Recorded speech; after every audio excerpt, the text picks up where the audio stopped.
La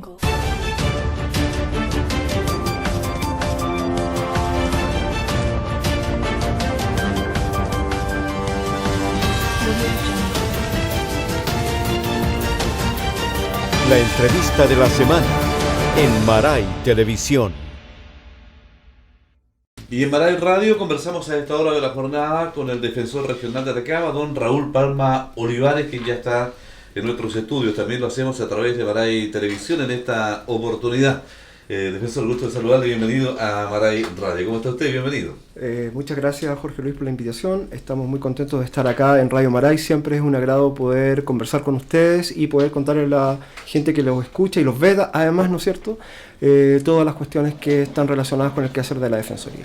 Don Raúl, 18 años de la reforma procesal penal en la región, 18 años que cumple la Defensoría Penal Pública también en la región de Atacama.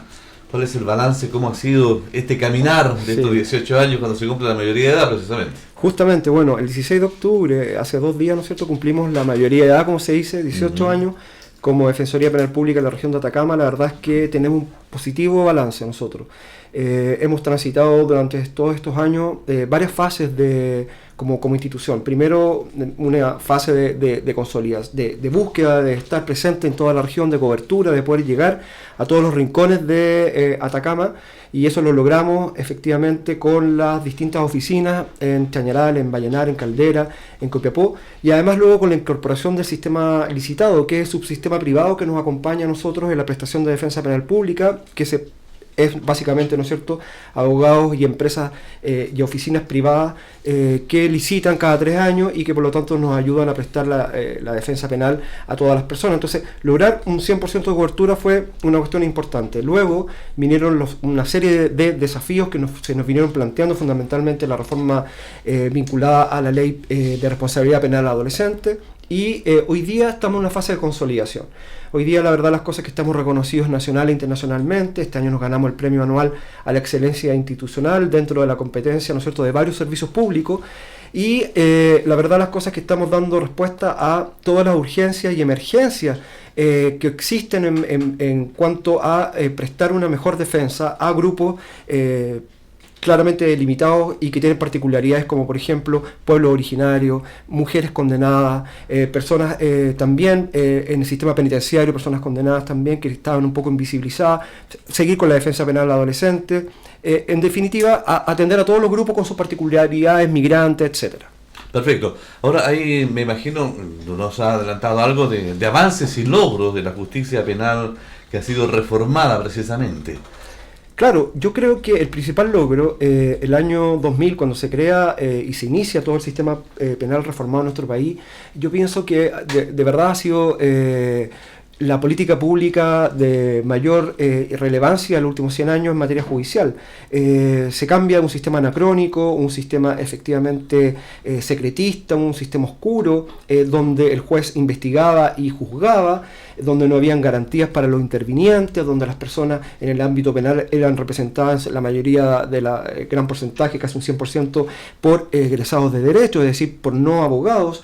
Pasar a una justicia abierta, transparente, pública, donde toda la gente puede observar, controlar y medir lo que se hace a la oral, ¿no es cierto?, con nuevos intervinientes, con un ministerio público que investiga, pero con un juez independiente que juzga, con una defensa penal pública que otorga defensa de calidad técnica, con profesionales competentes a las personas que lo requieran.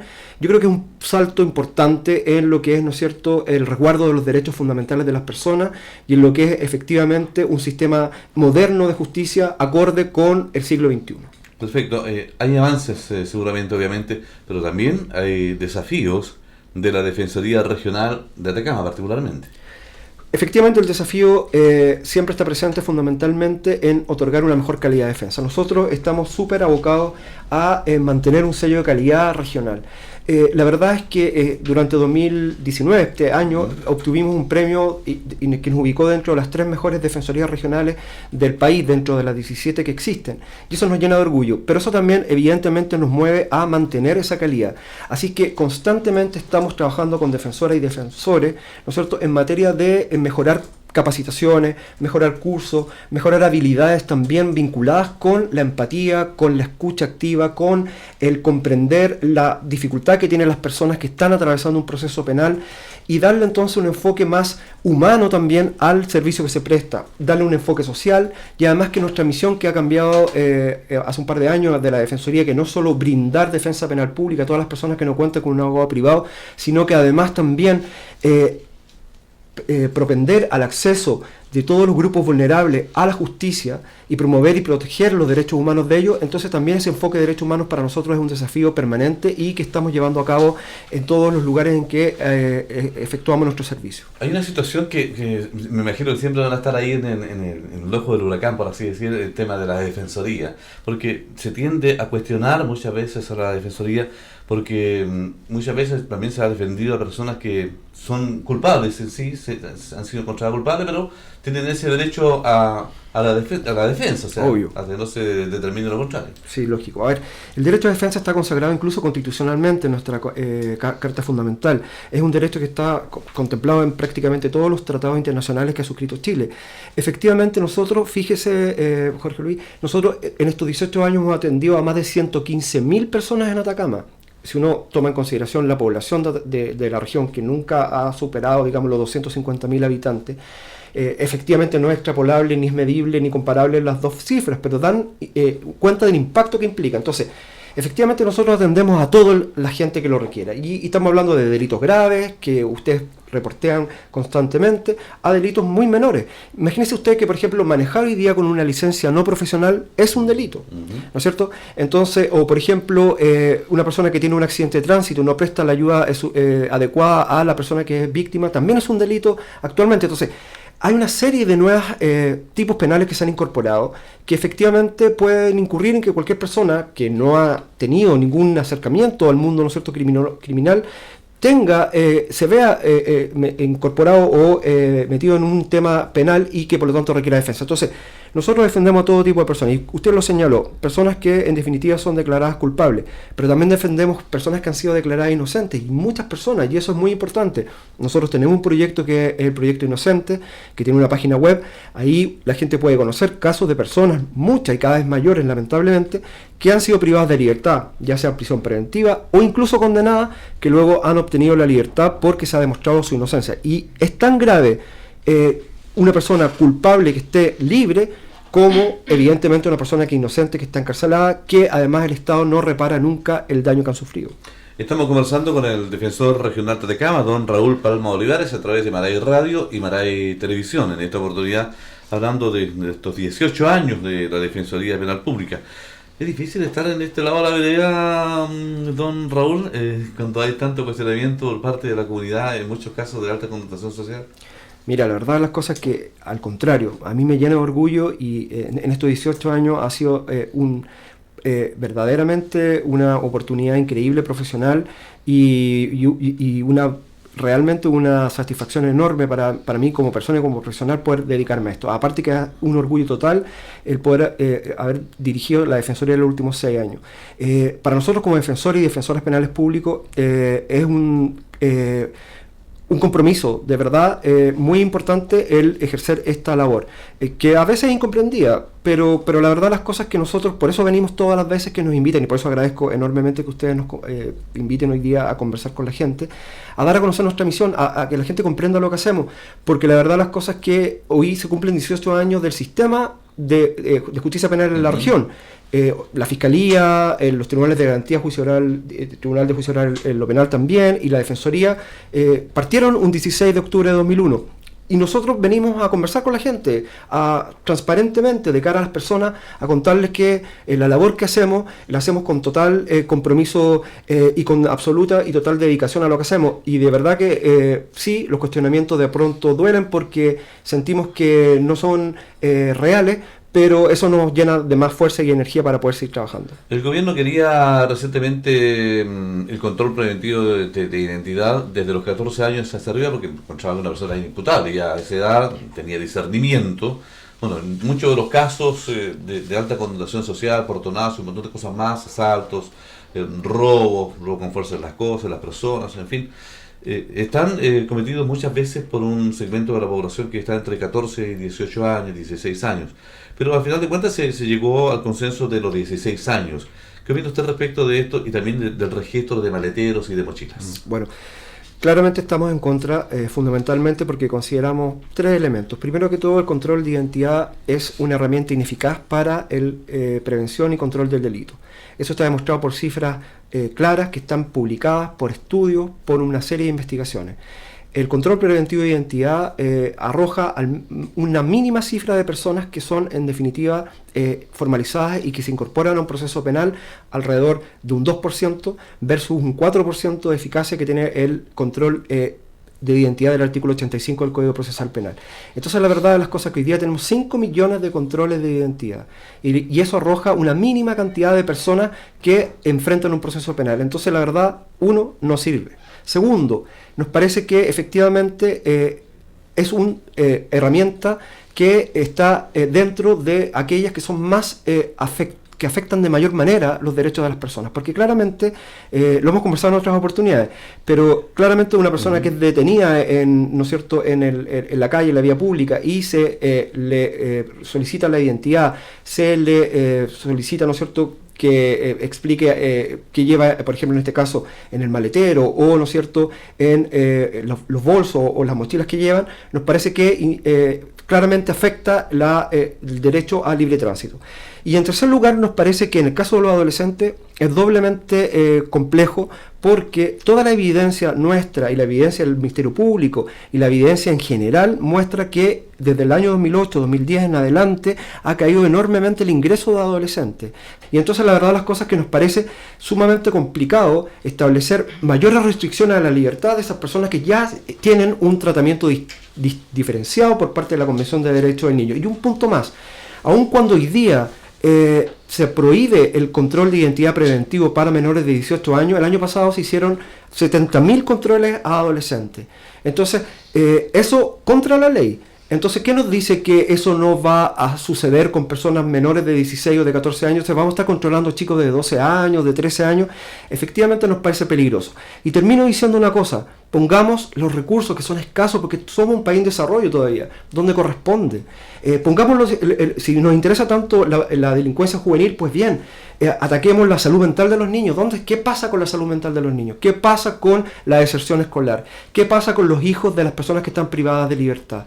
¿Por qué no nos preocupamos de la prevención en serio y no pongamos los recursos, ¿no es cierto?, en someter a un control penal exhaustivo a los niños, niñas y adolescentes? Don Raúl, digo, ¿qué pasa con aquellos jóvenes que ingresan, por ejemplo, las policías a algunas poblaciones incluso, y ellos han sido testigos de que portan arma y de alto calibre? Entonces, ¿no es acaso necesario hacer un control de identidad en ese tipo de casos, por ejemplo, donde se le ha encontrado incluso en las mochilas también o algún otro tipo de elemento que podría ser nocivo para las personas? O sea, va a causarle un daño tremendo. Por supuesto, mira, lo que ocurre es lo siguiente, está también estudiado. Lo que pasa es que a veces uno le da un poco de, ¿no es cierto?, de sorpresa que se hagan políticas públicas, ¿no es cierto?, en todos los ámbitos de salud, de laborales, etcétera, y que siempre se consulta a los expertos. Pero en materia penal pareciera que bastara, ¿no es cierto?, el olfato, la cuestión que se señala en la calle para poder aplicar leyes que son muy importantes en materia de justicia penal. Y la verdad de las cosas es que tenemos detectado que hay un 10%, un 15% de adolescentes que son reincidentes y que constituyen un problema para la seguridad.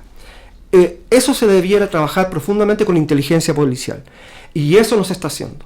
Efectivamente hay jóvenes reincidentes, pero eso está completamente establecido, claramente delimitado.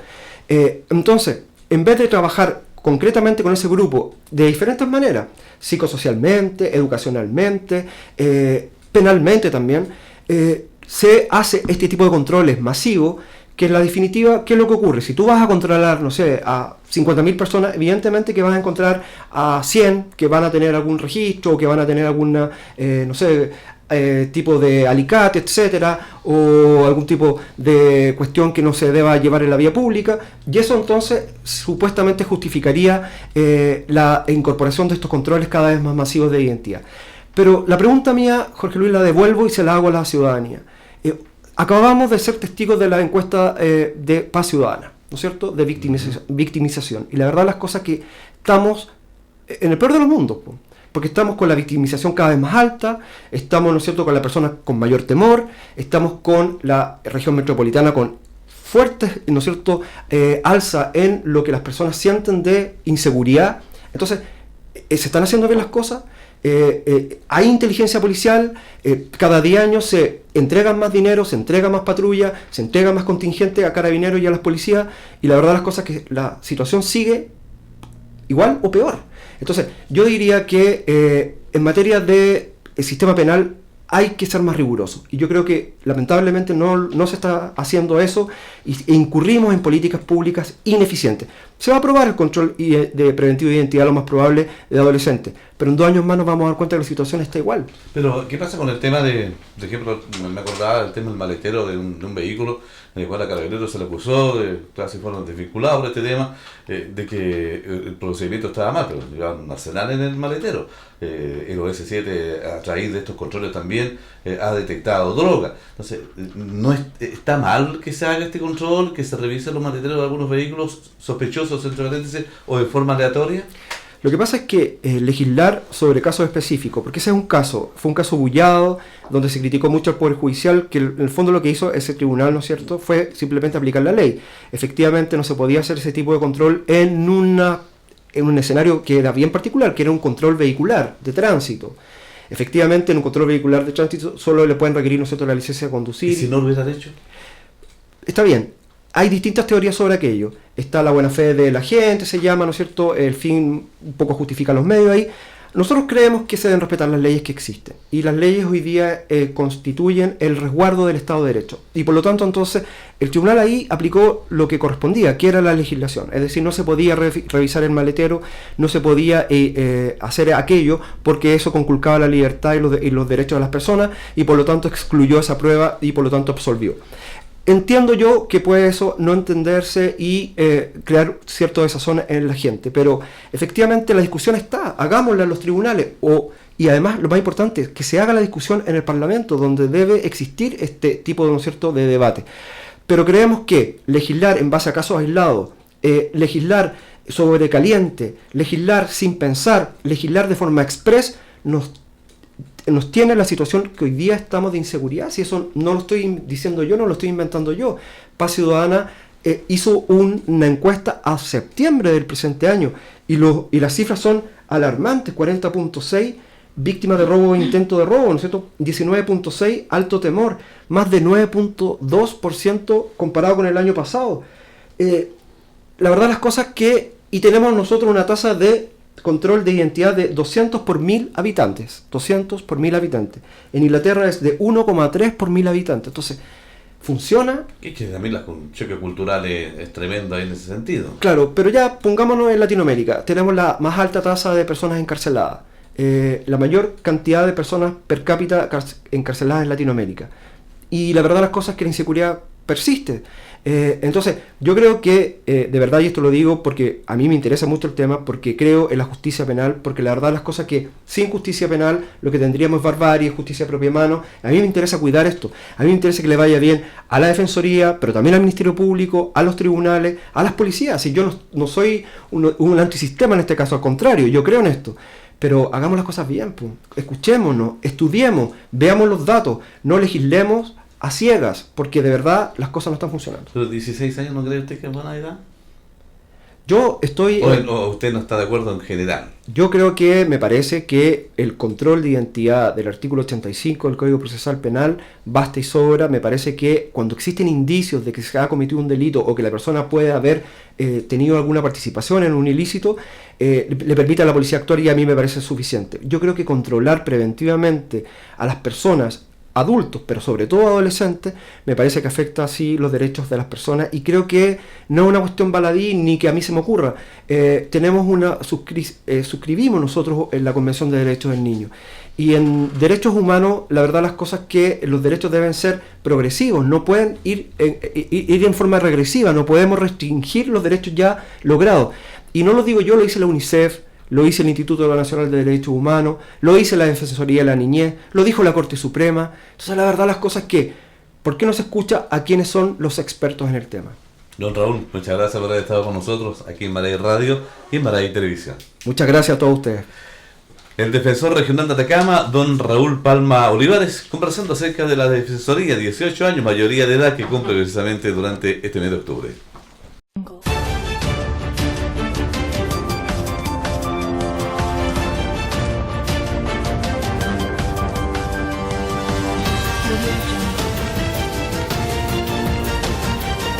La entrevista de la semana en Maray Televisión.